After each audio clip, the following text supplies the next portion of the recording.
वे लोग जब दरवाजा खोल के अंदर गए तो उन्होंने देखा कि कलाकार तो वहां है ही नहीं, वहां सिर्फ 3 लकड़ियों की मूर्तियां रखी हुई।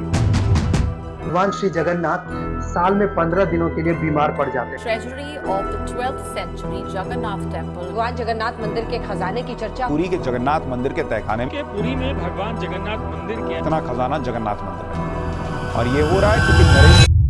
नमस्कार फ्रेंड्स, आज मैं आपको एक ऐसे अनोखे मंदिर के बारे में बताने वाला हूं जो अपनी अलग पहचान और रहस्यमय विशेषताओं के लिए बहुत फेमस है। और इस मंदिर में साइंस काम नहीं करती। तो आइए सबसे पहले जानते हैं इस मंदिर के इतिहास के बारे में। उसके बाद मैं आपको इस मंदिर के बहुत ही इंटरेस्टिंग और शॉकिंग फैक्ट्स के बारे में बताऊंगा।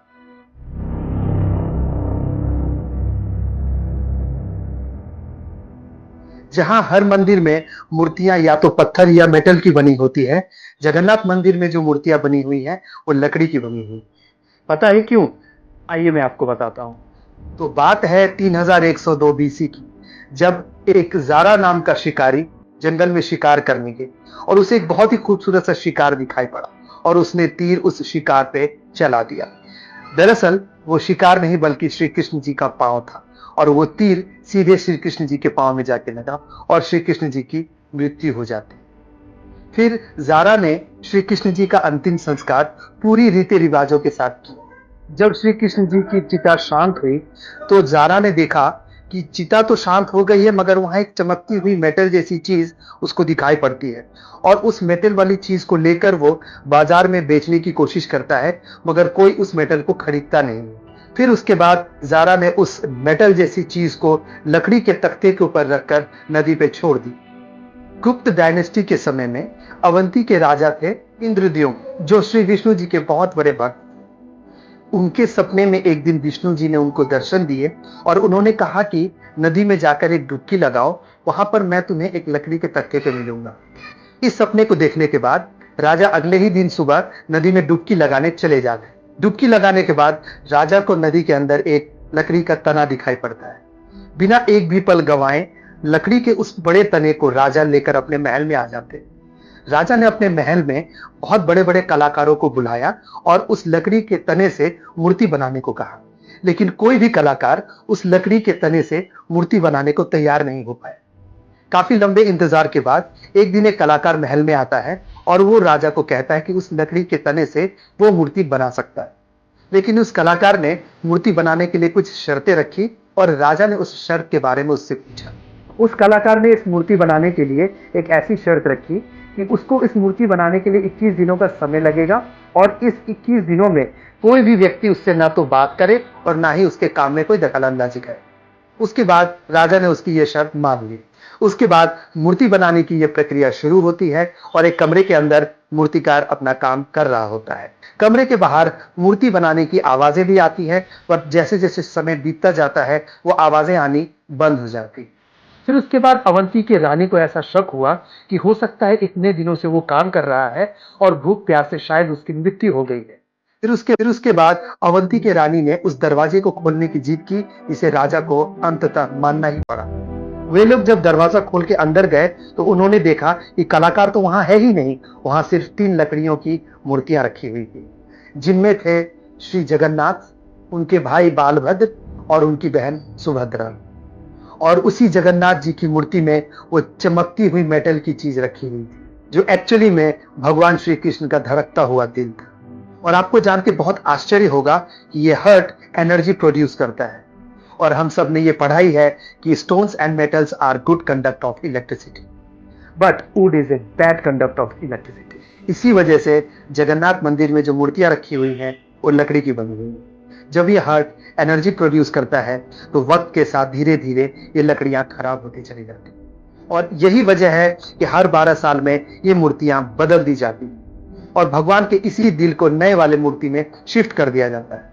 हर 12 साल बाद जिस दिन इस हर्ट को दूसरी मूर्ति में शिफ्ट किया जाता है, उस दिन मंदिर में किसी भी स्ट्रेंजर्स को आने की इजाजत नहीं दी जाती और पूरे शहर की बिजली को काट दी जाती। उसके बाद उस मंदिर के जो मुख्य पुजारी होते हैं उनके आंखों में पट्टियां बांध दी जाती है और हाथों में मोटे ग्लव्स पहना दिए जाते हैं और 100% अंधेरे में इस दिल को निकाल के दूसरी मूर्ति में शिफ्ट कर दी जाती है। जिन भी पुजारियों ने इस सेरेमनी को किया है उन्होंने बताया कि जब वो श्री कृष्ण जी के हार्ट को अपने हाथों में उन्होंने उठाया था तो ऐसा महसूस हो रहा था कि कोई जिंदा खरगोश हो, जिन्हें हम श्री कृष्ण जी का दिल कहते हैं। बहुत सारे ग्रंथों में उसे ब्रह्म पदार्थ कहा गया है। अगर किसी ने भी उस ब्रह्म पदार्थ को देख लिया तो उसकी मृत्यु उसी पल हो जाएगी। मैं अब आपको बताने वाला हूं इस मंदिर के कुछ ऐसे इंटरेस्टिंग फैक्ट्स जिसे सुन के आप शॉक्ड हो जाए।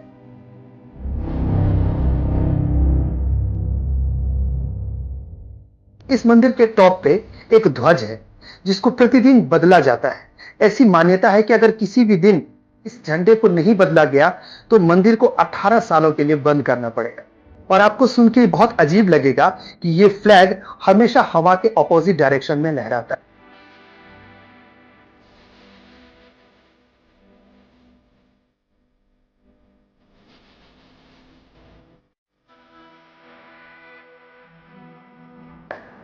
आज तक साइंटिस्ट भी इस फेनोमेनन को समझ नहीं पाए। 214 फीट ऊंचे इस मंदिर के ऊपर एक चक्र भी है जो कि 20 फीट का है और इसका नाम है नील चक्र। इस चक्र की ऐसी बनावट है कि आप मंदिर के किसी भी डायरेक्शन से अगर उस चक्र को देखेंगे तो आपको ऐसा फील होगा कि उस चक्र का फेस आप ही की तरफ है। इस मंदिर में प्रसाद बनाने की जो प्रक्रिया है वो भी बहुत अनोखी है।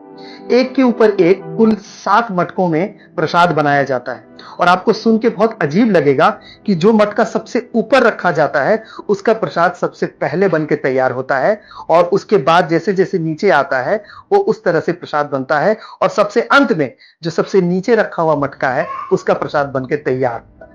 एक इंटरेस्टिंग फैक्ट और भी है कि इस मंदिर के ऊपर जो गुंबद बना हुआ है उसकी परछाई दिन के किसी भी वक्त पे नहीं पड़ती।